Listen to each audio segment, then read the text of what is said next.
friends, welcome to Bookish Bliss, our virtual book club. Every week we will dig into a section of chapters in our favorite books. Let's get started. Hey book besties, and welcome back to Bookish Bliss for episode 86. We have a lot to discuss today. We are finishing our journey through Sarah J. Maas's Queen of Shadows, and this week it's all about chapters 71 to 89, Woo. so you don't have to read the entire book. Well, actually, you do have to read the entire book because we are going full spoiler mode on all of Queen of Shadows. Amanda, darling, what are you drinking tonight? Woo! I'm so excited to talk about the end of this book. Tonight I'm drinking Slice, a healthy Is this soda. what you were excited about? Yes, it's grape soda. It's a prebiotics and probiotics. There's Shoot. 5 grams of sugar, but it's cane sugar. And I'm pretty much obsessed. I'm really sad that they're $10 for a 6-pack of them. So I'm going to be poor soon. But I know I'll drink always it. poor. Yeah, literally. I know I'll drink it fast. So I also have our fave. Ginger lime mule. Indeed, darling. What are you drinking tonight? Well, I know I promised everyone that I would be drinking tonight, but Oh, I forgot. I lied. So I've been super dizzy all day. Like at one point was so dizzy. Amanda's like, touch the wall, touch the wall. It was so bad. So I just don't want to add any really alcohol to my system. So I am drinking my new handy dandy jug of water. You're new? Well, it's been new the last couple episodes. Very good, darling. Cheers to episode 86 of A Bookish Bliss and Yeah. part 6 of Queen of Shadows. Cheers! Yay, cheers, darling. Before we get started with any book talk, the pre-show where we now talk about Dancing with the Stars because I am angry. Wow. So it was Halloween night Yes. at the ballroom. Mm-hmm. Poor Elaine. Let's start with her. Poor Elaine and her broken rib, and her foot was gnarly too. That sucks. But her dance was so good. Yeah, if she had performed that in the ballroom, you just know it would have been badass. It would have been badass. Yeah, she would have rocked that shit hardcore.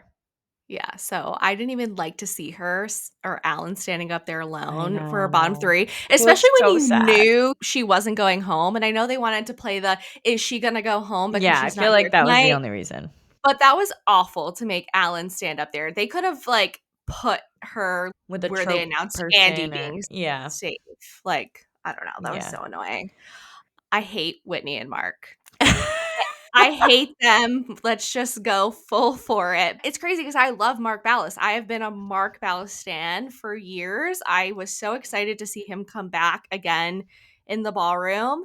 But this disgusting overscoring of them has got to go. And she needs to go next week. I'm over them. I do agree. She is way overscored. Like, she did not need a 10 tonight. She didn't even need all 9s. The second time they've made the comment, you're out of sync, and she gets 9s and a 10. Yeah. You can't be out of sync and then get a 9. Yeah, I agree. And a 10. Yeah. If that was anybody else on the show, they would have reamed them and given them 8s. Yeah. 100%.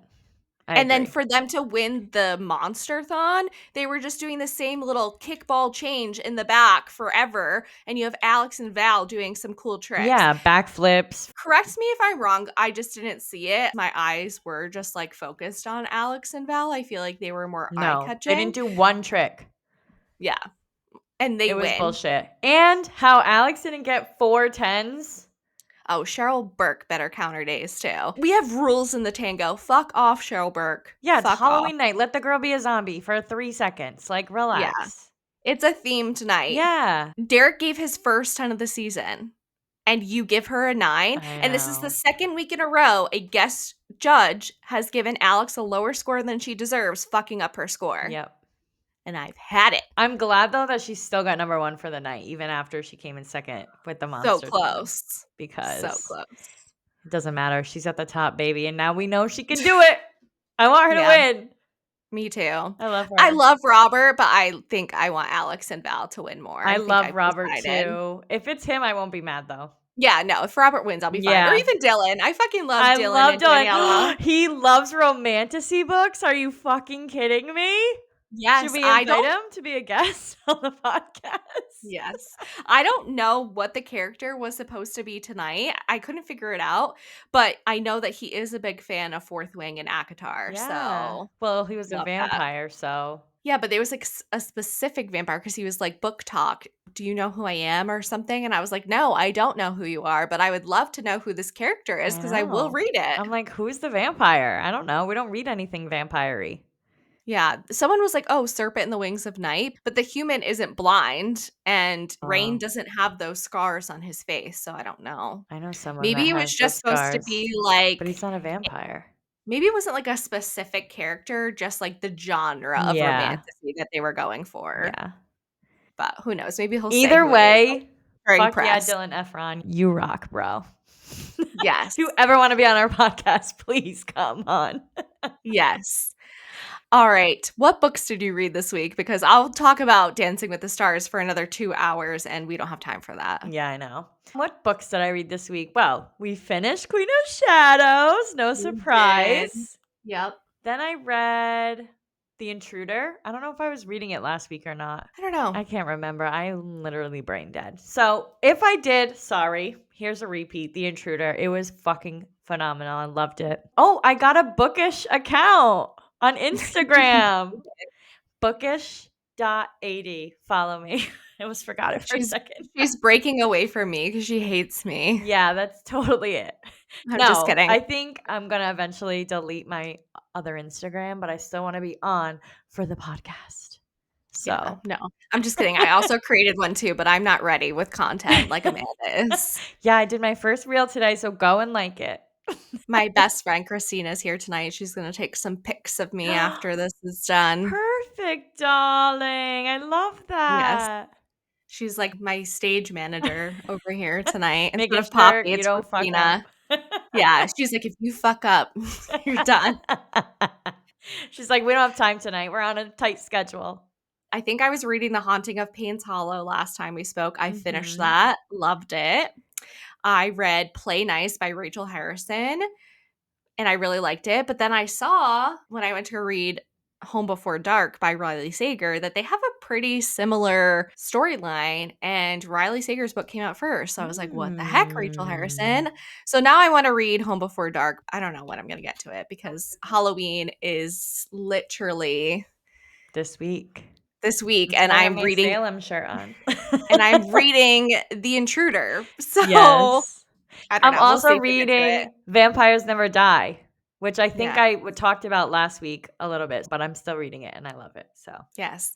And I'm trying to finish our book club book, Everyone is Lying to You by Joe Piazza. So I finished I'm that a almost done. while I'm like ago. 57% through. I'm listening to it, Yeah. but I get so distracted listening to an audiobook when I'm Oh, working. also, I'm listening to Hexed, which is the 6th book of Emily McIntyre's The Never After Mm. series. Yes. Woo! It's a good She's one. practicing for what are we doing next year? 75 No, or we're doing 100? 100, bitch.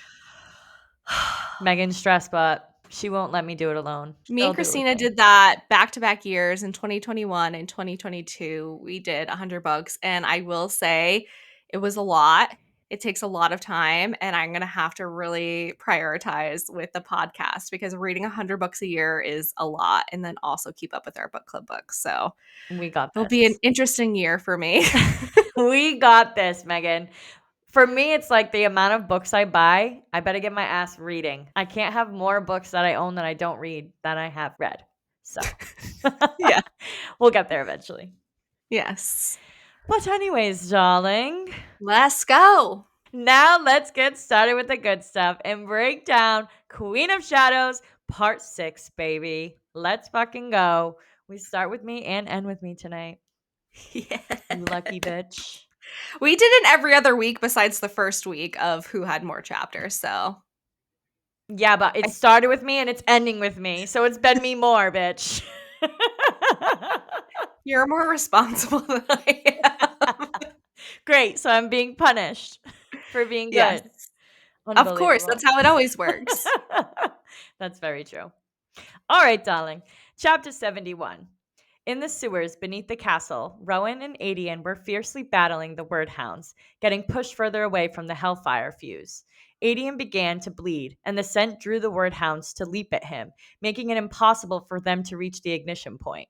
Rowan worried about Aelin, left to rely on her mortal training and wits. Meanwhile, inside the council room, Aelin and Kale's plan was progressing. The king was focused on the eye of Elena, and Aelin taunted him with the name Erwan, declaring that the Galathinius women, referencing her ancestor Elena, stick together. Aelin demanded the king release Dorian, threatening to shatter the eye of Elena and keep Erwan locked away. The king ordered Dorian to go retrieve her. Aelin ran, with the possessed Dorian in pursuit, leaving Kale alone with the king. Kale, recalling all the people the king had murdered, declared, "It ends now." Aelin fled through the halls, using her knowledge of the palace maps Kale had provided. Dorian chased her, shooting ice. Aelin checked the time, realizing it was past noon and feared for Rowan and Adian. Dorian taunted her, reminding her that he had warned her he would destroy everything she loved for sparing him. Then Aelin leaped through the glass shattered window. We start off with the fucking action, baby.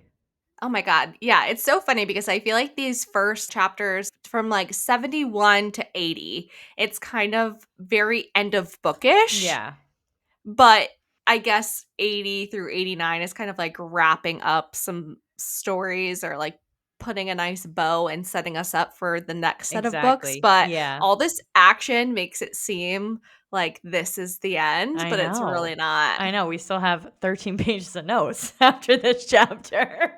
I know. But That's crazy.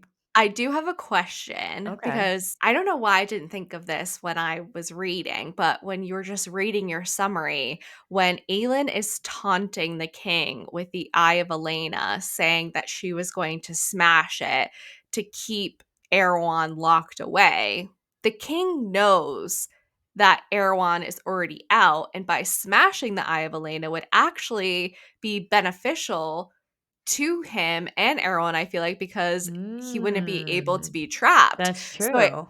I think it's really weird the reaction that the king has. Hmm. I feel like he would destroy it anyways if he got his hands on it. So Why doesn't he threatening want her to destroy him, it? Yeah. yeah, I don't know. Good point, Megan. Unless it's really the king, the real king, that is having this reaction of her not wanting her to do it if he takes control for True. a second. Because we know that he does another act that we'll talk about later, which I think is interesting too. Yeah. I feel like I definitely said at one point during our coverage of this book that the king was possessed by a demon. You did. Okay. I'm pretty sure I guessed that. So. You did. And I was like, this bitch. I'm like, there's no fucking way someone's just this evil and he's still a human. Like, no fucking way. Yeah. But anyways, beyond the Eye of Elena, which I think was a shock, even learning in this chapter that it was a key to free Erewhon, though. I feel like that was never talked about, unless I missed it. No, it was never talked about. It Okay. was used to trap him, Yeah. So they but think not, it's the only thing that can unlock him because it was used to trap him. I guess. I don't know. I just thought that was weird too when we Yeah. were reading Because it. she called it a key or Yeah. something. So, Yeah. But it's not a word key. no. Well, not a word key, but like a key to unlock Erewhon, Hmm. I guess. But I we don't know. know that he was unlocked by a real Right. word key. Yeah. I Hmm. don't know. That was a weird plot point That for was. me. Yeah, for sure. So Rowan and Adian are fighting these fucking word hounds. They can't get to this fuse. They just need to light it and they just keep getting pushed back. Kale and Aelin are in the council room with the king, Mhm. who orders Dorian to go chase after her, leaving Kale alone with him. We'll get into that. I'm just going to leave it at that for now. But Yeah. it's past noon and everyone's scared for everyone's lives that's not with each other right now. So let's Yes. keep. Chapter 72. Aelin landed on the open glass bridge a level below. Thankfully, she has great news because she absorbed the impact and rolled. But some glass had gone through her suit, so that was painful. Dorian was right on her tail as she continued to run. Aelin reached the top of the tower, the bridge she was on still covered in darkness. Kale knew Aelin was out of the room and Dorian was with her. Kale had brought her the time she needed to make one final attempt in saving Dorian. Aelin had told him this morning of the message that had been left for her. They were going to take the king and Dorian on together until they saw his men outside of the castle dead. The king had to go, and Kale would be the one to do it. He was happy to settle the score on Aelin's behalf and for so many more that would like to see the king dead. The king seemed skeptical that Kale was going to kill him, but Kale held his ground for Ress, Brullo, Sorsha, Dorian, Aelin, Aedion, their family, the thousands massacred in the labor camps, for Nezrin, who he had lied to. He was not going to be returning. That was his only regret. Kale was painted in word marks, but as the king hit him over and over again, they started to fail. As the darkness came for him, again, a blue light was burning, but he knew even as the pain came, he was not afraid because Aelin and Dorian had gotten away. Wild. Well, The action continues. it's so quick, fast scenes, Yes. but so much happens in them. Yeah. It feels full. Like nothing's missing. It's just so crazy and fast. Yeah, when we were reading it, you're like, whoa. I'm like, okay, on to the next one. Yeah. I'm like, okay. I usually do notes after every single chapter that we finish. And I was like, no, I got to keep going. I just want to read. Yes. And I full on was trying to convince Amanda that Kale was dead after this chapter. But I, as Yeah. you all know, am a huge crier. And when sad things happen, I cry. She And didn't even fake it. I, I couldn't try. I was like trying to just not answer her when she was asking me I know. questions, I'm but like, what? What? And she was just like, yeah, I couldn't fake it. I was like, Amanda, I'm not crying that. And she's like, okay, so he's not dead. yeah, I'm like, Because okay, I makes sense. literally cried with Astrid and her hunter last week on the phone with you, like full on sobs. So she's like, okay, Yeah, I'm Dale's like, not dead. he's alive. But I do really like this scene for him when he's like, I'm doing this for Ress and Brullo and Sorsha and Dorian and Aelin and Aedion. And he's just Yeah, naming all these people. it feels very final when he says that. It does feel like a final like death scene, like Yeah. he's sacrificing himself for the greater good, but his story is not over. Oh, thank God. Amanda is a Kale lover I am, through and and I'm through. stoked. The tandem read is one book of him. Yes, I did tell her that it is Kale and Yes, Nesrin. I'm excited. Yes. Well, she was Yes. like, I forget what chapter it is, whatever chapter it is with them. It's at the end. And Megan's like, Yeah. so can you guess what the next book is? And I'm like, right over my head, I'm like, no, I have no idea. She's like, what the fuck, this dumb bitch.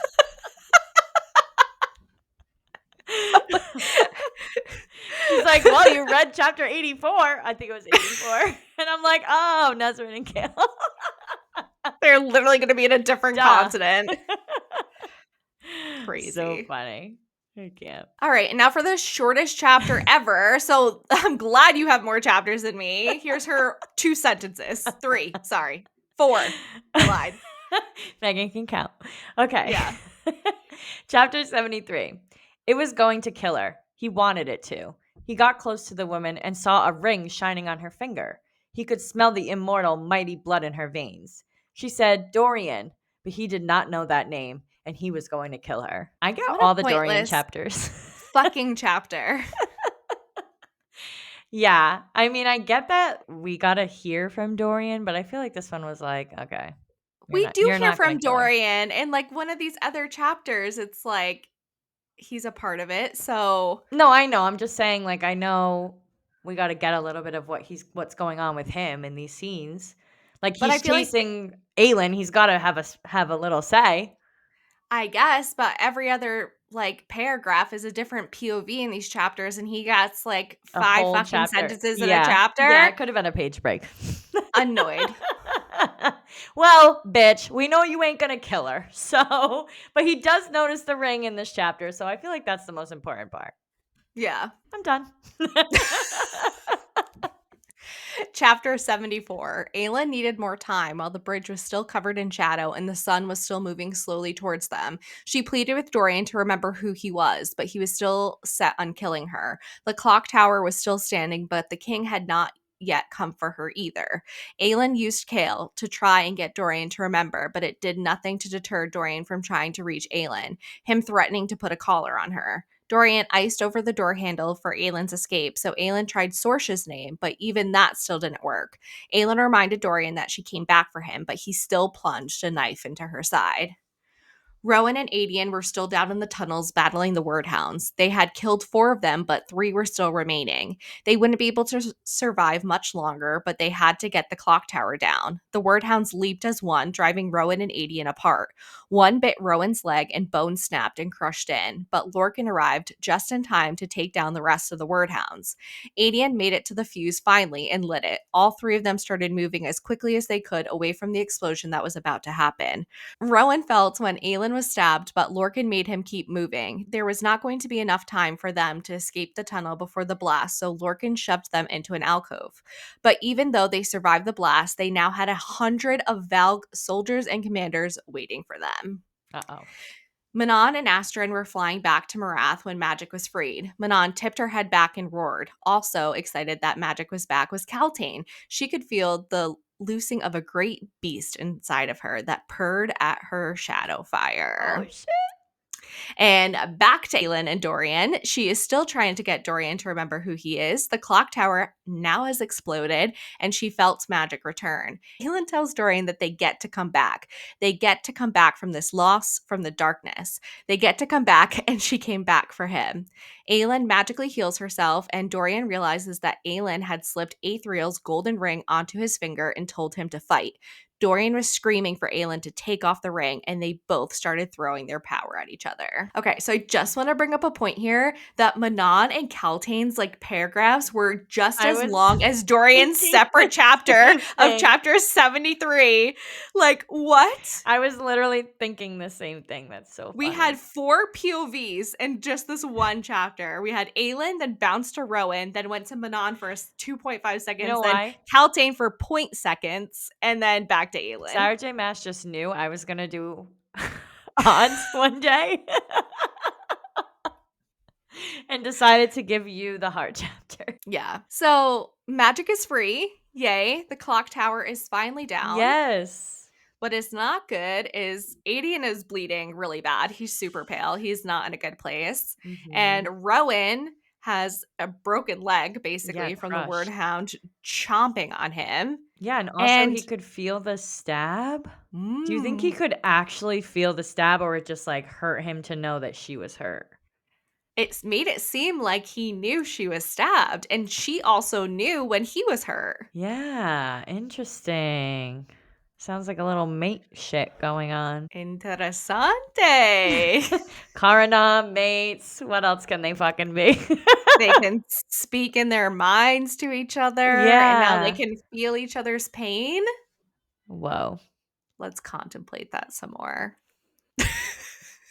Okay, Megan. Lorcan returns. Yes. Were you surprised that he came to assist them? Yes. Obviously, you know what his intentions were when he does show up. He says it later in the section. But were you surprised when he initially showed up? I was surprised because we got that scene of the cloth dropping in the end of the last section. And I was like, oh, Lorcan fucked them. Yeah. So I really, really thought he just fucked them. Yeah. The reasoning, though, I'm like, well, we'll wait till we get there. But I'm like, okay, Lorcan, whatever. It's kind of a lame excuse. Yeah, you love Rowan, so fuck off. Yeah, I think he just will never admit that right at this moment because he feels betrayed by Rowan. Yeah. For they have leaving their mean brotherhood. banter, too. It's mean. They dig at each other. They're old grumpy men that have been alive for 900 years. Of course they're old and grumpy. They're just sick of each other's shit. They're we don't sugarcoat shit anymore. We're fucking old and you suck. Yeah. Just telling you how it is. You suck. And this chapter ends with Aelin slipping Aethriel's ring onto Dorian's finger in such a sly move. Yes. He's stabbing her and she's like, slip. Boop. She's like, perfect. He's distracted, stabbing me. Yeah. I I'll take the pain so I can slip this ring onto his finger that will magically heal him. Yeah. She's like, there's already fucking shards of glass in my back. What's one more fucking stab wound? But nothing else was working. I mean, she did try other measures before she slipped the ring on him, like talking about Kale and Sorsha and how she came back for him. And there was no sign of Dorian in there at Yeah. all Yeah. Until Manon. until the ring. Wow. Well, Manon noticed it, thank God, because Yeah. that wasn't the original plan to save him. But she must be thinking, like, what did she actually see? Did she actually see him? Because I see no sign of him at Yeah. all. Yeah. Did she trick me? Is what I'd be thinking. So it's just his lust for Manon that brings him forward. Apparently. He's like, let me pinch a tent and speak through my own body. Well, and the demon was afraid of Manon, so I think that True. also, He went back, like, scared yeah, of and the her. demon wasn't afraid of Aelin. Yeah. True. Yeah. Okay. I see. I'm over here thinking he's super into her, and you're like, no, the I demon was mean, afraid. I think he is also super Yeah, into yeah, her yeah. because he was like, "I'll bleed whatever color you want me Yeah, to," no, but he's flirty as fuck. also the demon was scared of her. Pussy demon. Eyes of the kings. Indeed. Which I also guessed, by the way. Chapter 75. After Aelin leaped from the palace window, Dorian, fighting the demon's control, saw her healed by her magic and recalled her voice urging him, fight it. We get to come back and remember. He pushed back on the demon, seeing Selena Sardothian through his own eyes. Ah. Meanwhile, in the tunnels, Adian, Rowan, and Lorcan were overwhelmed battling the Valg. The planned detonation of the Hellfire had successfully freed magic, which they now used to survive. As Lorcan was engulfed by soldiers, Adian turned to Rowan, acknowledging it had been an honor, just as a commander brought a sword down on them. But the commander's hand was cleanly ripped off by a ghost leopard. Hell yeah. Ooh, loved this part too. Lysandra, fighting for Evangeline, for her freedom, and for her future, lunged at the Valg soldiers, tearing them apart with black blood dripping from her mouth and claws. She reveled in her shifter body. Rowan immediately ordered Lysandra to go to the palace to find their queen, and Lysandra obeyed. She confronted 30 armed guards at the castle doors as she charged forward for her loved ones and friends. As a bolt shot towards her heart, it was blasted away by an arrow fired by Nezrin, who was positioned with rebels on a neighboring rooftop. Surrounded by flame and night, Lysandra felt her shifter's heart burning, glowing, singing, and free. She ran faster towards Aelin, filled with joy in her leopard form. I love All right. First, I just want to say how triggered I feel by the "it has been an honor" that her. Adian says. I know, that was And crazy. when I was reading it, I just kind of forgot about that part. Yeah. And then I was just crying because Liam. Oh, no. Don't even bring that up. I'll never stop bringing it up and I will never get over it. He will live on through our discussions. Forever and ever. It could be a book about a thriller and somehow I will relate it Yep. to Liam. Yep. I love that though. So yeah, Lysandra to the rescue. But before we get to that, we have to talk about Dorian seeing Selena Sardothian. Mm-hmm. He pushed back on that demon, that's for damn sure. He's trying. He is. Adian, Rowan, and Lorcan obviously are in trouble here. The magic helps, but the real hero here is the ghost leopard. Hell yeah. I was so excited. I know. I love Lysandra. I really do. Mm-hmm. I love that they were like enemies and now they're besties. And she's I love the redemption arc of Lysandra for sure. and she's rescuing all these old ass Fae men. Yeah. Love it. Like she's a badass. She says Yes. for Evangeline, for her freedom and for her future, for her friends. I would have loved to have seen her made it to the top of the tower to confront the king with Aelin and Dorian. Yeah. Feel like we've been cheated from seeing the king poop himself, seeing a ghost leopard. Yeah, for real. But I also feel like it was so cool how it did happen. Like I wasn't for expecting it sure. because of Adian being like, it was my honor. I thought like somebody was dying. For real. Yeah. And then fucking the ghost leopard comes and you doesn't even say Lysandra. You just know it's her because she had that whole conversation with Adian. So I was just like, oh, To me, it was like the perfect timing. No, it was great. It was a great scene. Yeah, I loved that. And now she's on the way to the castle to help their queen. Even though she does nothing. You don't see her until after it's all over. No. Literally. But that's like she is still obeying orders and is on her way. That is true. She's met with some guards at the castle door, and Nesrin actually comes to her rescue here. They shoot like this Mhm. bolt thing at her, and Nesrin is positioned neighboring rooftops Mhm. where she can shoot at the bolt and move it off course, which she does and saves Lysandra. Yay. Teamwork makes the dream work. Yes, it does. Chapter 76. Aelin knew that she used too much power too soon, and being in her Fae form made the smell of the Valg much worse. Dorian was still struggling with the ring on his finger and throwing threats at Aelin when the king of Adarlan finally showed up on the bridge. The king is bragging about how he killed Kale, that Kale didn't land a single blow, and his only regret is that he didn't make his death last longer. He told Aelin that he would take his time with her. Dorian, finally seemingly freeing his mind from the demon, asked the king what he had done. Dorian wants to know if the king had killed Kale. The king realized that there is now a glowing light around Dorian's hand, and even though the collar was still on when the king went to strike Aelin with the darkness, Dorian threw up a wall of ice in front of them. Woo! Dorian remembers. He remembers his name, that he was the crown prince of Adarlan, and Selena Sardathian, Aelin Galathinius, was his friend, and she came back for him. Aelin turned towards him while the king was still trying to get through the ice wall that Dorian had put up and had tears in her eyes, and the demon was screaming as Dorian ripped the collar from his neck. Fuck yeah. I was wrong about that. I thought he was going to Yay! save himself, but Aelin saves him. Sometimes you just need a little help from your friends. Mm-hmm. Can't do everything on your own, especially when you're battling the darkness and demons. Oh my Yeah. god, Team how effort. deep. Very deep, Megan. That was so profound. That really was. Cheers. Cheers. I wish that I still kind of made you think that Kale is dead, because the King of Adarlan's like, I killed Kale and he didn't land a single strike and he's dead. And I didn't get to take my time with him, but I'm going to take my time with you, which Mm-hmm. we know Dorian, that's his boyfriend. It didn't matter when Aelin said his name, but now that he has the ring on his finger, he's like, what did you do? Yeah. Did you kill my He's like, boyfriend? excuse me? The fuck you say? What did you do to Kale? Yeah. It makes me actually mad that they are not together in this series.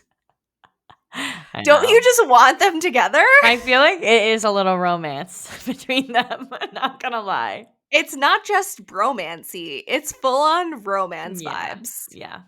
The way they defend each other. And Kale's whole mantra the whole time is Dorian, Dorian, Dorian. I do this for Dorian. I do this for Dorian. Like, And we know now you're the loyal, but snapping Dorian back into place is his dad being like, I killed Kale. And he's like, what? yeah. I'm gonna kill you. Yeah.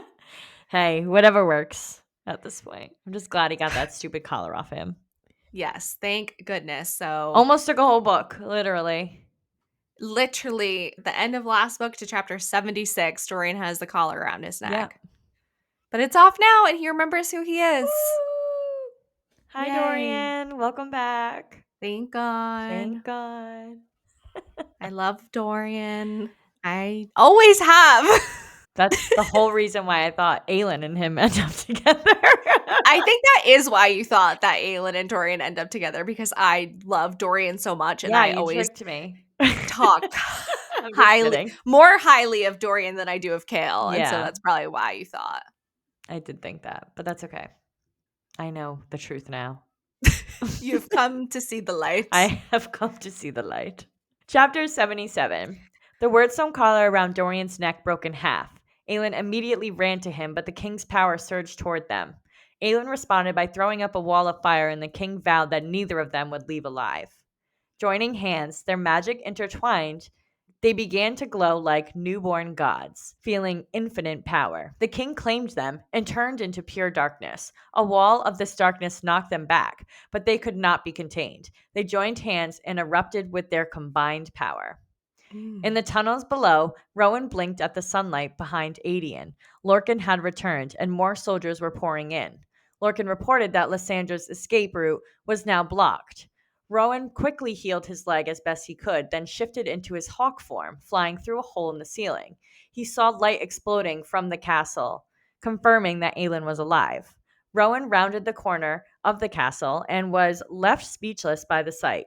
Aelin and Dorian fractured the King of Darlin's power, breaking down every spell and ounce of evil with their combined infinite magic. They were full of light, fire, starlight, and sunshine. They snapped the final tether of the king's power and sent the darkness away. Dorian stared at his father, who weakly uttered, "My boy." The king then looked at Aelin and asked, "Have you come to save me at last, Aelin Galathinius?" Ah! Whoa. Crazy. That was crazy. Yeah. The joining of the power between them. It Fire and was more ice make light? powerful. You were not happy about this. You're like, the magical math is not mathing. Exactly. You took the words out of my mouth. It's Well, just that's what you said. Those it were just your doesn't make words. sense. They should realistically, well, I know we're not it doesn't matter about realistically, but fire and ice cancel each other out. Yeah. Like Shark Boy Lava Girl, come on. That's correct. But in this world, they kick In ass. this world, they make light. Yes. Whatever. But it does make it seem like Dorian has more power than Aelin does, which is interesting that he has raw power and Yeah. it's more infinite than hers. Yeah. Which is And crazy. they say that there's like this glow of them, like newborn gods. Which just is chill worthy. Yeah, like are they the most powerful people of all? Even Rowan and Lorcan Yeah. and I that's what would it made say it seem like. that and together they're unstoppable, I would say. Yeah. Literally they just fractured the magic. Yeah. It just was like a big shiny light that literally scared the dark away. It literally killed the demon inside of the king. Yeah. Who was a valid king, right? Or maybe I think not it was a a prince. prince, yeah. Yeah. Which we will talk more about in the next Yes, chapter. we will. I just was touched a little bit by Rowan here. He finally gets out of the cave, sees the light. He's like, "Yay, my girl's alive." And I was like, "Oh." It was so cute. Yay! Yeah. It was cute. And that's all. Okay. Chapter 78. Aelin was staring at the man who killed her family, her people, and wanted to know who he was, even though Dorian told her not to listen to the king's lies. Aelin noticed that the king looked more human. He was softer. The king said that he did all that he had done to keep Dorian safe from the Valg, that he had found the word key and went to Marath with Parrington. They were young and went to Erewhon's crypt, where the key opened the door and Erewhon took over Parrington's body and his minion took over the king. The king confirms they can put Erewhon back with the Eye of Elena, that no one had noticed that Erewhon was in Parrington's body because he can hide himself, but it stops him from detecting things like Aelin's bloodline. He hates the Galathinius and Haviliard's line, and now all the players are back in the game.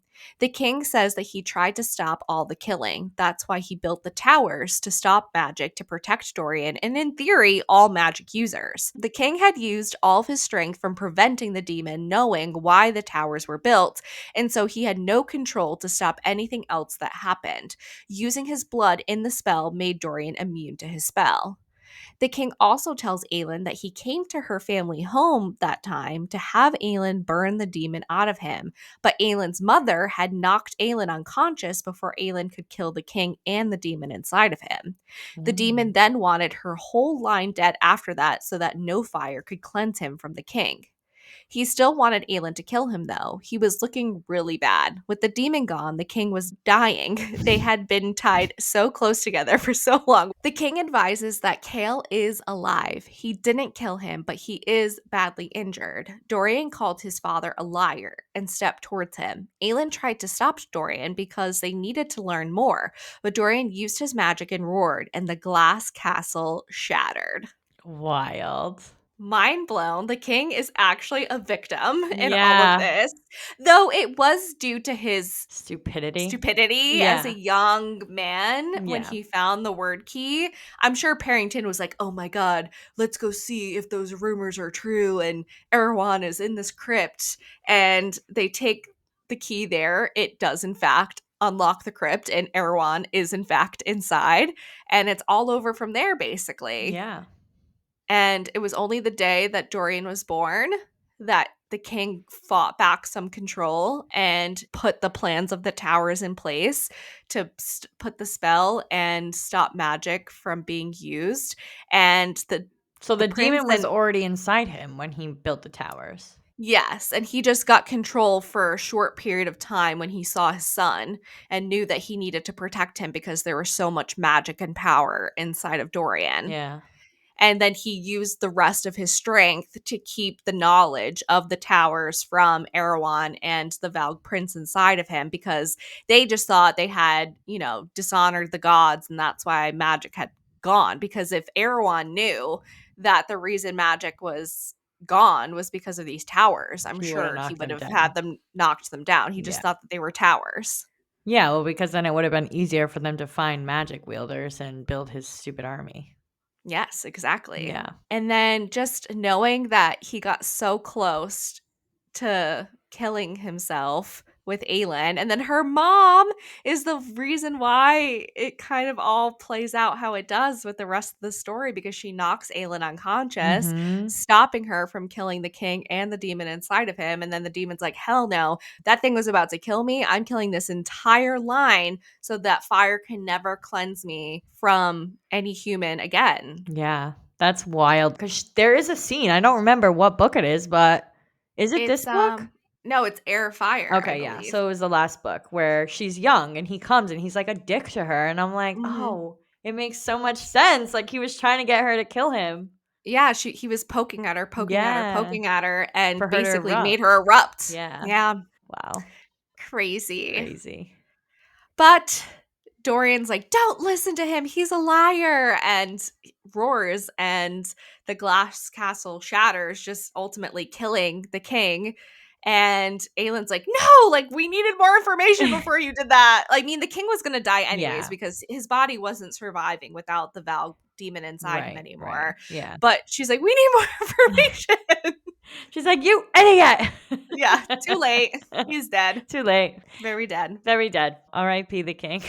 Yeah. Chapter 79. Aelin plummeted through the air. She used her magic to burn away the remaining glass around her as the towers began to crash. Dorian, now in control, brought down the glass castle, a final devastating act for Kale and Sorsha. However, this sent a catastrophic rush of broken glass and debris towards the city below. Aelin, using every ounce of her remaining power, cast a barrier to shield the city, motivated by a desire to protect everything, from the royal theater and market flower girls to the slaves, courtesans, and the Philippe family, the city that had given her both joy and pain. She held the shield until the darkness slammed into her. When she woke, she saw that Dorian's power had completely erased the gas castle, leaving only the original stone structure. Where the deadly debris should have landed, a thick wall of glass stood, protecting the city. The king was dead, and Dorian and Kale lay beside her. Aelin briefly wondered if Kale had noticed she slipped the real eye of Elena into his pocket before leaving the council room. The scent of pine and snow, which hit her immediately, revealed how they had survived the fall. Rowan. Hmm. Aelin burned a hole through the glass wall and faced the panic stricken city. She announced that the king was dead and the prince lived. However, she declared that the prince was in Morin and until he was ready, the city was hers. Aelin then issued a stark decree to the citizens. Any trouble would result in her burning them to ash. She warned that any revolt against the new king would result in her turning the protective glass wall to molten lava, flooding their streets. She declared that she had killed the king, and the slaves were now free people, promising death to anyone who continued to enslave them. The crowd remained silent as Aelin turned, walked towards the stone castle, collapsed to her knees, and finally wept. Well. Rowan to the rescue here. Aw. Yay. He saves all of them with Yeah, his wind Kale, powers. Rowan, and Aelin. Yeah. And she saves the whole city by Mhm. basically melting all the glass from the castle that's rushing at the city now and all these people. Yeah. I just imagine it, like, being, like, this big wave that, like, just Yeah. gets stopped. Like, just an explosion, and it's just if you're in the way, you're dead. Yeah, that must be frightening to see the glass like that I know. coming towards the city. Yeah. Imagine, like, it start burning and you're just like, "What the fuck is going You're like, on?" because magic, what? They're like, Haven't seen "Magic that is in back 10 for 5 years. fucking seconds, and this shit is wild." This is why magic was gone in the first place. And, like, Literally. actually, not really, Not but that's really, what they but think. yeah. She is motivated to save the city, you know? She loves this city. Not all of it, but there's people here. There's the theater here. So she wants to preserve as much of the good parts as she can Yeah. until the darkness slams into her, which we learn later what that is. She ends up, after she wakes up, talking to all the people of the city, the citizens, and saying, like, the king's dead. I fucking killed him and the prince is alive and you're not going to revolt. It's like that TikTok. Like, you're going to be nice to my friend. That Oh, yeah. TikTok. Oh, yeah, yeah, yeah, yeah. I'm like, this is Aelin right now. Yeah, my friend's gonna show you her outfit, and you better be Yeah. nice. Yeah, like that. Like, he's going to be the king and you better not revolt. Yeah. But she also tells everyone that owns slaves still that they are now free. And if you fucking keep them, she will find you and kill you. Then she goes to the stone castle and cries. She's just like, Oh, it's a very overwhelming day. yes. I mean, I'm fucking overwhelmed. I didn't even live it, so I can't imagine how she feels. Yeah. Chapter 80. Alide is still in the dungeon. Finally, we're getting a catch up on Alide. Yep. And she's been there for so long that she has lost track of time. Then Vernon arrived in her cell and told her that magic had returned. She felt the ripple and wondered what it had been.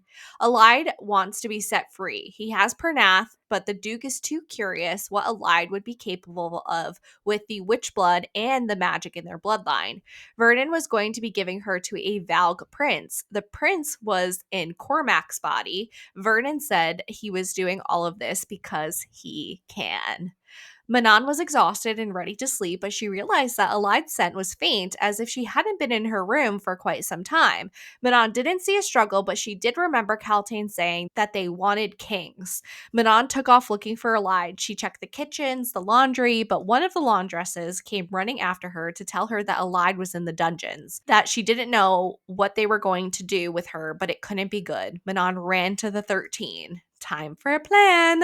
I wonder if when Manon killed Roland that had that Valk prince inside of him, is that transferable into Cormac? Because how many of these Valk princes are there? Because we already killed 3 in Wendelin. I know. There's one in the king that's now dead. There was one in Dorian that is now presumably dead. They must be like, no, because they were all in them at the same time. Yeah. So this must just be another one. But Yeah. now it's in Cormac, who was Airbin's associate that had taken off because of the rumors spreading around him that he had helped free Adian. Mm-hmm. But really, Thanks he to was Aelin. captured. Yes. And brought to Marath. And now he has a Valk Prince inside of him. But he was a sick man, anyways, because Vernon's like, yeah, I heard he liked to play with young women before he even had a Valk Prince inside of him. So that's just like super yucky. Yeah, he deserves to be devoured by a demon from the inside out. But they seem to think that Alide would make a powerful Valg child with her witch bloodline and the magical Yeah. bloodline from her dad's side. Well, I don't think anyone they know has magic and witch blood besides her right Yeah. now. Because they're trying to make kings. Because right now we know Erewhon is a king and that there are 2 other kings. They said that Yeah, I think like there's when 3 we were doing the kings Valg total. history, there was 3 Valg kings and one of them got trapped here and that was Erewhon. So now Yeah. they're trying to create stronger, more powerful Valg, which would be more kings. Yeah, Which is crazy. that is crazy. But Manon just wants to take a little nappy after she Mhm. gets back from Riftholds, and Alide is missing from her room. I feel like she was ready for some banter because I love their weird little bond. And Alide's not there. And Yep. Alide has been missing for some time. So she finally realizes that and goes, because she was in the keep when Alide was already in the dungeons before she left with Yeah. Astrid. But she's now finally realizing that she's in one of the dungeons. She doesn't know which one. There's 3. And she goes to the 13 because they have to put a plan together to save Yeah. Alide. They have to save their girl, Yep. their witchling. That's You're what a they little call her. witchling. Chapter 81. Alide was being bathed by two servants under Vernon's orders and begged them for help to no avail. Her attempt to escape was met only with laughter from the guards. When 4 guards arrived to take her to the catacombs, Alide dropped to her knees and pleaded. Before they could grab her, Manon appeared, shoving an iron nail through one guard's throat and slashing the eyes of another. She quickly declared the remaining men already dead and moved like a phantom, killing the rest before telling Alide they needed to run. Back to Manon's POV, chaos erupted with the news that the king was dead, killed by Aelin Galathinius. Manon realized that rescuing Alide would be a statement, and she wondered what this death meant for the witches, where they would go. Were they finally free of their bargains? Manon found the 13 and ordered them to prepare their wyverns to raid the 3 dungeons. A strange female voice was now screaming in her head, yelling, "Hurry, Blackbeak." The witches hit the first 2 dungeons, quickly killing guards, but Alide was not there. The voice urged Manon to go faster. She sprinted to the 3rd, heavily guarded dungeon, refusing to allow another female to be taken. Sorel and Asterin plowed into the soldiers, clearing a path. Manon felt a small wind push at her feet, realizing it was the voice of a goddess, a lady of wise things, who had perhaps been watching over Alide, but with muted magic whose power was now free. Reaching the Mm. lowest part of the dungeons, Manon heard Alide weeping and completely snapped, killing the final guards. She told Alide to run and broke her chains as they turned to flee. They could hear more Valg soldiers approaching from the catacombs below. Manon was flooded with regret for her past cruelty, for the Croken witches, for Asterin's story, and for the recent Yellowlegs. She refused Mm. to lead Alide to her death, telling her they would have to battle their way out. However, standing in the cellway, her dress flowing like liquid night, was Caltaine. Wow. Caltaine! Caltaine She's a is bad bitch. here. She is She crazy. scares me, actually, a She lot. scares me a lot too. Yeah, She has nothing to lose, so she is literally. scary. I think it was the last chapter you talked about where the beast was released inside of her. Oh yeah, the shadow beast. Can't wait to find out what that's all about. So this chapter starts with Alide being saved by Manon. She's basically pleading for her life. These guards are laughing at her, taunting her. I know her robe is like all open. She's Yeah, exposed, and Elijah's just such an innocent I little know. So baby. sad. These fucking douchebag guards deserved getting a nail through their throat and slash their eyes, whatever the fuck she did to them. For real. Alide describes her as moving like a phantom, just killing everybody. So she's like, okay, I picked the right side. Thank God. Yeah. Manon, we jump back to Manon's POV where she finds out, obviously, the king is dead, killed by Aelin. And she Hmm. wonders, like, what the fuck does this mean for them, for the witches? Because they have this bargain with the king. So if Yeah. he's dead, where are they going to go? Yeah. And she knows that rescuing Alide would also be a statement. So Hmm. she's like, fuck it. We're going to get the 13. We're going to find these fucking dungeons. And she has this voice, this female voice I know. I kept leading thinking her. it's like Elijah's mom or Yeah, that's something. what I was thinking too. It has to be. Yeah. Because they say like a goddess, a lady of wise things. I feel like they definitely called her wise before Hmm. Marion. I don't know if I'm just Yeah. making that up, but. Yeah. And she even feels like wind at her feet, pushing her in the direction of Alide. So Yeah. They're like, crazy. move faster, bitch. Yeah. Basically, she gets to Alide and she's like, we're going to have to fucking fight and run. She breaks her chain. She's like, we're going to have to fight for our lives right now because there's so many Valg. I was just fighting for my life. Yeah. Coming out of the catacombs. Manaj just flooded with regret right now. Like, this is, I feel like, a changing moment for her where she, like, finally realizes all the cruelty from the Croken witches and from Asterin's story, for the Yellowlegs, for all the cruelty her grandmother has had towards even people in her coven or the Blackbeak witches. Crazy. And she's just like, you know what? Fuck this. We're making it out alive. She will not lead Allied to a death. No more women will Mhm. die if she can help it. Yeah. But instead of facing the Valg, Caltaine appears. Hmm. Dun Uh-oh. dun dun dun. Chapter 82. Alide and Manon are standing in front of Kaltain, and Manon warns her to get out of their way if she didn't want to die. Kaltain says that they will turn this keep upside down before they are even airborne to get Alide. Manon knows that Kaltain has defeated the demon inside of her, and Kaltain confirms that the demon has been gone for a while, that everyone here sees what they want to see. Kaltain wants Alide to switch clothes with her, and Alide reluctantly agrees and they switch. Kaltain covers her face and body in the blood of the dead Valg soldiers. Kaltain asks for a dagger and uses it to cut out a dark stone. Alide can feel the magic in it. Kaltain tells Alide to give the stone to Selena and nobody else, that this can open any door, and to tell Selena to remember her promise to Kaltain to punish them all. When Selena asks why, to say that it was to repay for a warm cloak in a cold dungeon, Kaltain tells them to run. Crazy. Kaltain allowed them to bring her into the catacombs where she was shoved onto a table, and then she unleashes her shadow fire onto them. She basically takes out a good majority of the keep in Wrath. Mhm. Manon and Alide rush to the 13, with her having to carry Alide most of the way. Manon gets all of them onto their wyverns and into the sky as the Third of Marath went into ruins due to the blast from Kaltain. Crazy. Should have been So all of crazy. Marath, but we'll take a third. But it's just kind of crazy to see Selena slash Aylin's good deeds, or just deeds in general, coming into play. And I think we're going to continue to see this throughout the rest of the story Mhm. as this war continues. Literally, Kaltain is giving Selena, Aelin, a word key Yeah. because Selena gave her her cloak when she was Crazy. cold in the dungeon, Yeah, and Kaltain's to pissed. punish them all. Yeah.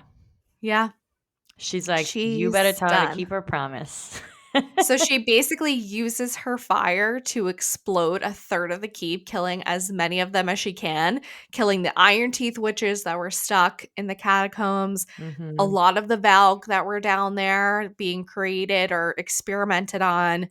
And we're hoping that Parrington and Vernon are dead, but unfortunately, but we're Yeah. hoping that they're dead at this moment. The 13 gets away with their wyvern, thank God. I Mhm. don't need a Braxos blowing up. Oh my I'd literally god. lose my mind. Imagine. Yeah, no, I don't ever want to imagine that. Didn't they make it out? They make it out. Because of Kaltain. And Yeah. it's just such a weird thing or theory I was telling you about on how they think Kaltain is the Suriel in Yes. Akatar, because of if you give them a cloak, they'll give you information and tea. Oh. And Kaltain loves tea and to gossip, or she did before she became a shadow of herself. That's And I think crazy. it's like one of the craziest theories I've heard, but I like to I think love that. that it really is Kaltain as the cereal, even though I think there's multiple cereals, right? Like, I Yeah. don't think there was just one, but when they It's were like like, a but even species. when the cereal is dying, spoiler alert for Akatar if you haven't read it, and they it says like make the world a better place, or the world a better place, or leave the world a better place than you found it. It just kind of reminds me of all the themes that we're seeing in Throne of Glass, with Yeah. to a better new world, to a better world. And I don't know, I would like to think that it That was would be the so cereal cool. helping out Feyre in the Yeah. Akatar world. I love that. I'm down for that. Perfect. Okay, chapter 83. Aelin slept for 3 days with Rowan at her side, using the time to heal his leg and refill his Fey power. Aedion took charge of the stone castle, imprisoning the surviving guards.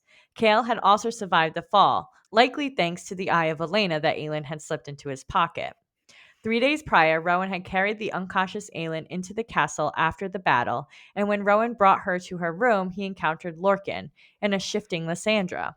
Lysandra, who accidentally vomited black blood onto Lorcan twice, fled to the bathroom, leaving the two Fae to talk. Lorcan revealed he hadn't known Aedion was in the tunnel until it was almost too late, and he chose to save him because he is the son of Gavriel. A gesture of honor.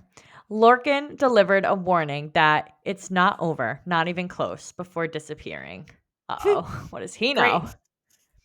Rowan was frantic while Aelin remained unconscious. He watched a healer remove numerous glass shards from her back and clean her wounds.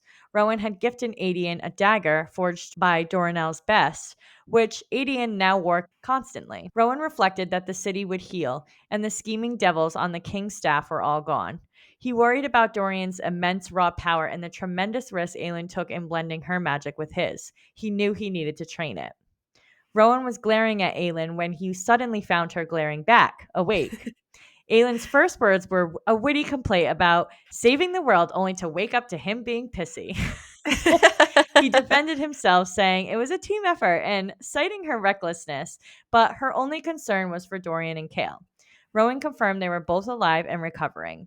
Rowan called her Fireheart when he saw her assessing his injuries. He filled her in on everything: the Wordhounds, Lorcan's visit, and the past 3 days, and Lysandra using her ghost leopard form to keep the unruly courtiers in line.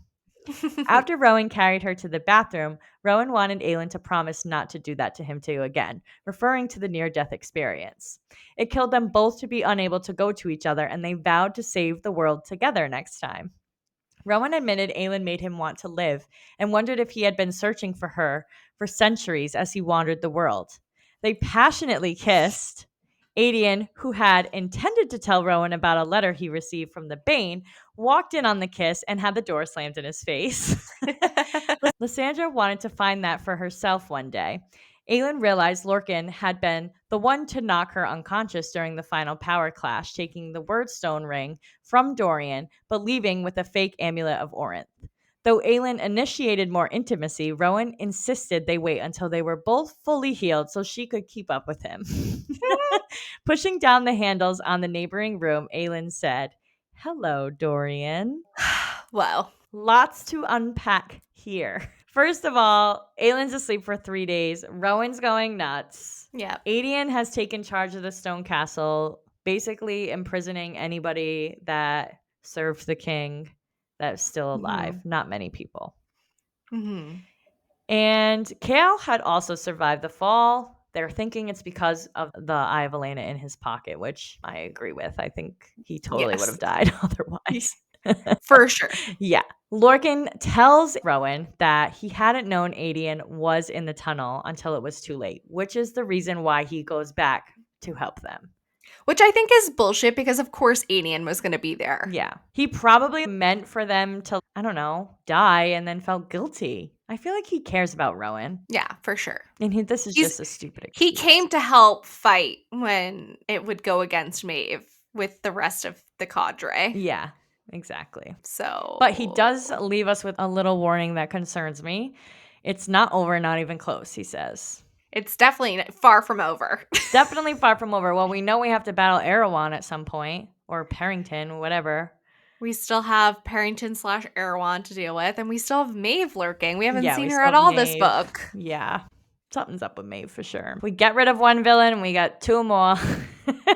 How it always. Well, I guess there was always Erewhon, and we just didn't know. Yeah, we just didn't know it. Yeah. Rowan here also tells Aelin when she wakes up that he feels the same way about her.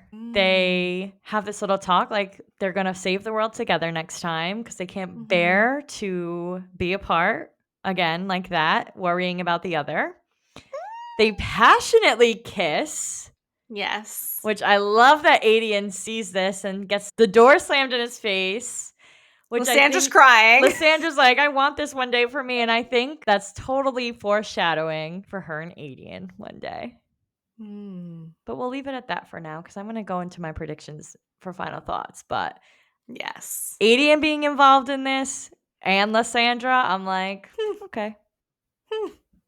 It seems very innocent, but no. Lorcan does take the ring. He's a shit. From Dorian. Yep. The one that saved him. Yeah, the one that prevents you from falling under, like, Val control, he takes back. Which he probably, I feel like he's like, this is far from over. He needs to get a word key now. He thinks he has the one from Aelin. Yeah. Now he's like, I have to get the other two from Erewhon. So he's like, I'm going to need this ring so that I don't end up under Val control. So it makes sense why he takes it. Little does he know, Aelin's about to have two because Kaltain had one. Yes. Woo, I love that. But we end this chapter with Rowan after the steamy makeout session Hmm. Rowan and Aelin are walking over to Dorian's room, and he's finally Yes. back. She says, "Hello, Dorian.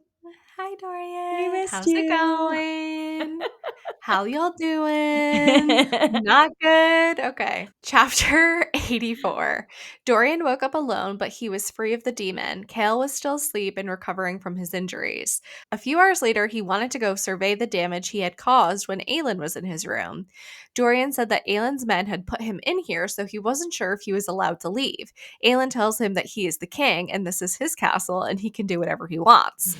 Dorian contemplates if he even deserves to be king after all he did. Aelin tells him that only he can answer that question. Aelin also tells Dorian that she doesn't know if she believes what the king said. Dorian knows that Parrington is still going to go to war with him. Dorian being the king will not stop the army that's coming. Aelin tells him that they will figure it out. Dorian now gets to grieve Sorsha. Aelin tells him that he will learn to face it and endure it. What happened to Sorsha was not Dorian's fault. Dorian is not to blame for him trying to kill Aelin or for what happened to Kale. Kale chose to buy Dorian time. It was the king's fault and the Valk prince who had enslaved the king. Aelin says that Dorian is not going to believe her, but when he's ready, she will be here for him. Dorian is grateful that both Aelin and Kale came back. Aelin says, "Well, you pulled me out of Endovir, so she owed him a favor." Aelin tells Dorian to light up the darkness. Aw. Kale woke up and he was alive and he knew he was in the stone castle, but he also knew that he couldn't feel his legs. Dorian was by his side, and he knew that he was Dorian again, that Aelin had succeeded. Dorian caught him up on what had happened. Aelin had saved the city and his life by slipping the real Eye of Elena into his pocket. Rowan had healed 2 of his injuries, or he would have been paralyzed from the neck down instead of from the waist down. They won't risk sending him to Wendelin to heal, so they'll send him to the Tor Sesame in the southern continent. There were no magic wielders left in Rifthold, so this was his only hope in walking again. Dorian tells Kale that he never left Dorian. Nezrin was now in the room to see Kale. She was the new captain of the guard now that Dorian was appointing Kale as his second in command. So he Wow. is now Lord Kale Westfall again. Mhm. She will be going with Kale. Nezrin will be going with Kale as he goes on his healing journey. They decide they still need to decide on their relationship, but they will focus on him healing first. Yay. But I also think it's really interesting. I know that Nezrin is from the southern continent. She Yeah. has some ties there. But I think it's really interesting that you're sending your new captain of the guard with Kale to the southern continent when you are a new king and establishing control over Riftholds. Yeah. I think it's weird you send your And number Aylin's one. gone because she went back Yeah. to Terrasen with Rowan and Adian, so well, I guess he has Manon and the Well, witches. in theory, I mean, not really, True, not really, because but Manon is with Parrington and Marath. yeah. He's like, "Everybody just leave. I'm good. Yeah. Leave me alone Just leave me to my alone." nightmares. Yeah. Yeah.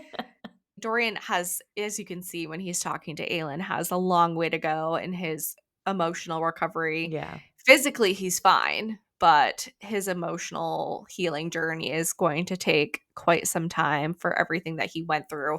Now he gets to finally grieve Sorsha now that he can remember Yeah. who Sorsha even is. Yeah, well, also he saw, like, all those people being tortured. He probably has some, like, trauma that he's gonna be Yeah. dealing with, so I think he says, like, at the end of this book that he doesn't remember too much of what happened, which is probably for the best, but, I mean, I have to imagine that he remembers some things. yeah, for sure. And Kale is awake, he's alive, the Eye of Elena saved him, but he is paralyzed from the waist down, which is wild. Well, he would have been the Uh, whole neck if it wasn't for Rowan. yeah, Rowan healed 2 of his, spine injuries, but couldn't heal the one in his, like, lower back, I'm guessing, Yeah, because of how it was, he didn't wanna make it worse. yeah. He's like, "I'm He's not like, "This skilled is enough." complicated. We need an Yeah. expert." So he's gonna go, I think, to see our bestie Ooh. from Assassin's Blade at the Tor Sesame to be healed. Indeed, darling. Woo! Irene, Irene. Like, all the players are just coming back into play. It's Except for the one crazy. I want. Well, not yet. Well, Don't even play with me, bitch. I don't know which one you're talking about, actually, if it's 2 in my head. All right, well, I don't even want to know at this point. I want to be surprised. Okay. I think you'll be happy. I think so. Chapter 85. The witches took Alide under their protection, giving her a cloak, flying leathers, a shirt, pants, and boots while they flew in the air. Alide quietly tucked a scrap of her cloak and the small stone into an inner pocket, crying. She was determined to find Selena Sardothian to repay her debt to Caltaine, a name she had never heard before. Manon told her not to waste tears on Caltaine, who acted to free herself. Manon then gave Alide critical information. The king of Adarlan was dead, killed by Aelin Galathinius. She confirmed that Aelin, Adian, and Ren Alsberg were alive and directed Alide to head north to Terrasen, where her queen would be. Manon warned Alide not to mention her mother's heritage, aka her witch blood, to Aelin. Mm. Instead of running from her fate, Alide chose the journey north to fight. Manon's wyvern, Abraxos, circled back as if to say farewell, and Alide waved back. Limping, Alide began the long journey home. I love Abraxos. Me too. He's like, bye, bitch. Yeah. I love you. Love you. Safe journeys. I Be can't. safe. I love that she's literally in chains and limping the whole fucking story, and she's gonna walk through the woods. Well, at least she doesn't have a chain on her anymore, but Yeah. she will be limping the She will whole be way to limping Terrasen. by herself in the forests. Great. Will she be by herself? Megan, the things to think about. Well, I mean, are you talking about the magical creatures that live in the forest or like a physical person with her? Okay. Fine. Little teaser. I love it. Yeah, so she has this wordstone with her, which is even more crazy by herself in the woods because Yeah, she has a debt to repay to Caltaine. she I does. love that. It's like, oh, I never heard this name before, but Aylin's alive. Yay. They're the same person, bitch. You're going to find out real soon. She's like, I'm looking for Selena Sardothian. Aelin's gonna be like, yeah, that's me. Yeah. But Manon also warns Alide not to tell Aelin about her mother's heritage, but obviously we know she knows she's a witch already. You think Aelin knows that they're a witch? Yeah. She didn't? No, that Alide and her mom had witch blood? I don't think so. Oh, I thought she did know that. I don't think so. Maybe she does, but I don't think so. But why would they need to keep it a secret? Did she I think think because she's just she trying to probably think protect Alide at this point? because I mean she calls Aelin a witch killer because True. she killed Baba Yellowlegs. She's like, don't fucking tell her you're a witch. She might you. You'll be dead. That's funny. Instead of running from her fate, Alide chooses a journey, limping and all. She's on her way Love to that for her. Terrasen. Love that for her too. I can't wait to read about the reunion between her and Aelin, actually. I'm really looking forward to that scene. Yep. It will be a bit. Thanks, Megan. You're welcome. Chapter 86. Lysandra helped Aelin get the rest of her clothes from the warehouse. Warehouse? Yeah, warehouse apartment since they couldn't return there and they would be leaving soon. Aelin also didn't want to leave Dorian alone yet. Aelin had been waiting outside of Kale's room until she heard him speaking. She summoned Nesserin, and when Dorian left Kale's room and looked so sad, she went and sat with him for a long time. Aelin also presented Lysandra with a ring, giving her a territory in Terrasen, making her an official part of her court. Aelin didn't know the name of the territory, but she could name it Lysandria, Lysandrias, or even Lysandraland. They will learn how to rule together. Later that night, they all had dinner together as a court. Dorian joined them, even though he didn't want to impose, and Aelin told him to sit his ass down. Dorian was finally introduced to Rowan and Lysandra. 10 years later, they were finally all having dinner together again. Aelin gave a toast to a new world. Dorian lifted his glass and toasted to freedom. Wow. I know. Chills. I love this chapter. Me I too. I also think my vote is for Lysandraland. I was going to say that. Oh my I god. love Lysandraland. Me too. And I love when Aelin was like, I have something to ask you. She's like, are you going to propose to me? And then Aelin pulls out a ring. She's like, you are proposing to me. I know. So it's really Aelin and Lysandra and And Dorian and Dorian and Kale. Kale. Poor Very. Nesrin. Poor Rowan. Poor Rowan. That's hilarious. I mean, she does kick him out of his own bed in my last chapter, She so. does. But I love Doreen joining them. I love that Yeah, he's finally introduced to Rowan and Lysandra. I think it's wild that he doesn't even know who Rowan is. I know.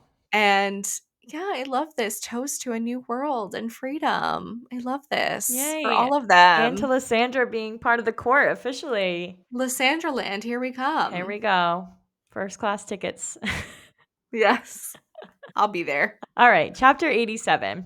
Despite the chaos, both the Duke and Vernon survived the destruction. Boo! However, Boo. a third of Marath had been blown out, resulting in the loss of many servants and guards, two entire covens, and allied, or so they think. The Duke ranted to Manon that it would take months to rebuild his army. Manon, who had not yet told the 13 about the runaway allied, was ordered to update her covens on the battle plans. The Duke made it clear that even with Dorian as king, he had no intention of backing down. Manon directly threatened Vernon, vowing that she would not forget what he tried to do to Allied, even after she was dead. Vernon, however, believed he was untouchable. Manon countered, assuring him that although she couldn't touch him now, Aelin Galathinius was alive and had a score to settle with him. Asterin questioned Manon about their future, concerned about fighting in the war with her grandmother due to arrive in 2 weeks. Manon instructed the 13 to stay put and wait for her grandmother to bring the towers. Manon then asked Asterin about her human hunter, learning that he died from old age, laying down in the woods, and simply did not return, a peaceful end Asterin believed he would have liked. Asterin had searched for his body but never found it. Manon then asked her what it was like to love. Asterin described it as a slow death and a constant state of being alive, a joy so complete it was pain, the most powerful force she had ever felt, surpassing rage, lust, and even magic. Manon concluded their conversation by assuring Asterin things are changing. Okay, I could have done without the mention again of the hunter I know. because That was that so was sad. more depressing than the first I story. know. And it's literally love and hate is love. That's just love. But, like, she makes it sound so painful. I'm like, "Oh, Love she just is needs a good." painful. Hello. I know, but I think of it as, like, a yin and a yang, you know? There's good, there's bad, but if you love someone, love prevails. But Not all the time. I feel like she got, like, a shitty love experience here, the way she describes it, basically. No, I can fully relate to that Yeah. because my love did not prevail. Love does not conquer all. And sometimes nor should it, because I think sometimes no matter how much you love somebody, some things are just not meant to be. That's true. Well said. I'm very deep tonight. I'm like lost in my own thoughts. Indeed, darling. So, unfortunately, it is confirmed in this chapter that the Duke and Vernon had survived the destruction, which sucks. Manon is listening to him go on and on I about. feel like it's not surprising the Duke survived because he's a Val King, but Vernon? Well, I was just gonna say it's weird that he thinks he's untouchable. So, like, Hmm. something's up with that for sure. Interesting. Yeah. How do you think you're untouchable? You're a fucking human, first of all. I just want to So, squash him. yeah. Either he thinks it's like because Parrington has his back, who is a vowed king, basically, or is he also possessed? Boo. Everyone's fucking possessed in this story. Everyone's a zombie. But basically, we know that they think Alide is dead here. Nobody knows, not even the 13, that she's on her way north. And Hmm. yeah, we get that sad retelling of her love story from Astrid at the end. Boo. That's so sad. He literally waited until he was old and then just went in the woods and never came back. Yeah. So sad. Times And then were. she couldn't even like properly bury him. Like, what the I fuck? That story know. sucks. That subplot is the worst. It's very harsh for sure. She looked for his body and couldn't find it. Like, how long did she look for? Probably a Probably long a long time. time. Until as long as you can look. Until it's a fucking skeleton. I mean, but you couldn't even find the skeleton? True. I don't know. Very sad. So sad. Manon also instructs them to, like, she doesn't even know what the fuck's going on, but she's got to wait for her grandmother to bring these weapons and talk to her and see what the fuck's up. Yeah. But she does know things are changing. Thank God. Thank God. All right, it is my last chapter of this book. Chapter 88. Aelin took one last trip to Elena's tomb, but couldn't make it due to the cave-in when the clock tower was destroyed. She worried about Mort, but hoped if he was destroyed, he was now free from his duties. Oh, Again, is this fucking necessary to do to I me? know. I'm like, more. No. When she got back to her room, Dorian and Kale were waiting for her. Aelin appoints Kale as an ambassador from Terrasen to ask if the armies in the southern continent to join them in this war. Kale gives it Kale gives the Eye of Elena back, and Dorian tattles on him that he was wearing it for months. Aelin thinks the eye worked for him now because of the courage of the heart. And Kale said that they are not at the end of the road, they are just at the beginning of a new one. Woo, I love that. Aelin was getting ready to leave for Terrasen, but last night Lysandra had slept next to her in both her human and ghost leopard form once Adian tried to wake them up that morning. Aelin shows Kale her magic, which he was proud to see, finally, and Damaris had been returned to Aelin and her court, and they were packed up lightly as they will make their way to Terrasen, and the rest of their items would be shipped. Dorian fussed over them. Aelin and Dorian promised to send each other any good books they read, and even though the next time they meet might not be under the most civilized circumstances, they would have each other. They made it out of the city where they saw no slaves, no one being whipped, and music coming from the Royal Theater. Yay. Dorian woke up as he was having nightmares that he had told no one about. Dorian missed Aelin in her court. He was having a hard time remembering everything that had happened when he had the collar around his neck, but that was probably for the best. But when he went outside, he saw Manon with her wyvern, and he raised his hand in greeting to her before she flew away. He remembered Manon's name, though. Mm-hmm. Manon flew away. She wasn't sure why she came back to check in on Dorian. She saw his hand lift in a greeting as if to say, I remember you. There were changing winds for a changing world, even for the 13 and Manon herself. Manon just hoped they all survived what was to come. Uh-oh. Just so many jumping I POVs know. in this section. But Aelin and her court are leaving Terrasen. I love that Lysandra kicked Rowan out of his own bed and slept next to her. And then when Adian tried to wake them up the next morning, she jumped at him as a ghost leopard, chasing him out of the room, and then came and slept next to Aelin in her ghost leopard form. I love that Kale is proud of Aelin and her magic, and I think she makes him like a little bouquet of like flowers or roses that would burn until she was kind of out of range. Mm-hmm. And Damaris, who keeps getting bounced back and forth between Kale, Aelin, like who has this fucking sword? No one knows until right now. We know for sure that Damaris is going with Aelin and in her court. And if for some fucking reason that Still sword has is it. on the southern continent in the next book, I'm going to scream. For real. Oh, but The sword anyways, was never affected by the magic. It just magically appeared whenever it was needed. literally.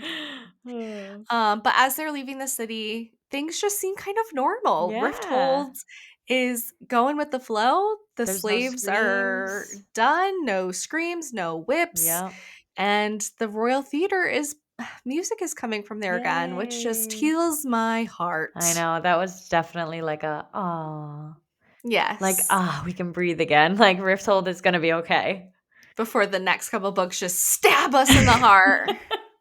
Don't even, Megan. I'm stressed. You should be I'm stressed. so stressed.